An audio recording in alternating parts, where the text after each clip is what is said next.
Thank you, and it's so impressive what Tibetan students in the Netherlands, what they are doing to build connections and to stand up for human rights. So, thank you. Tashi Delek. Ladies and gentlemen, as a member of the Dutch Parliament, it's an honor to stand here with you today.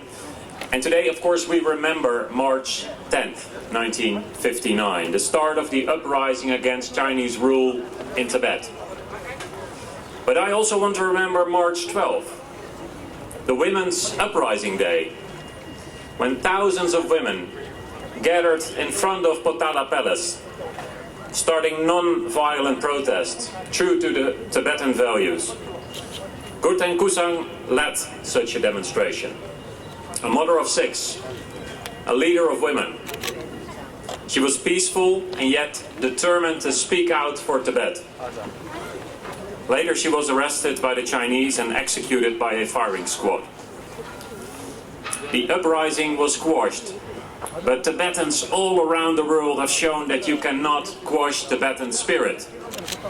Because Tibetan spirit is far more than just land or even one people.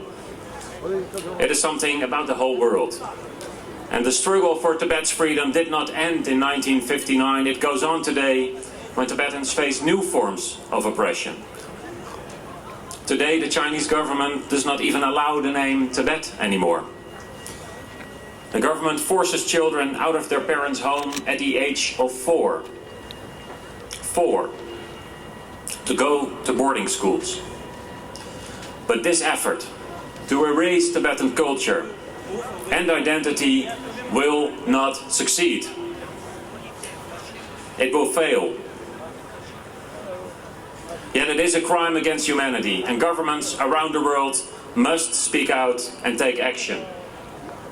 I'm convinced that together we will stand strong, because the Tibetan spirit can never be crushed. Be Gyalo! Thank you very much.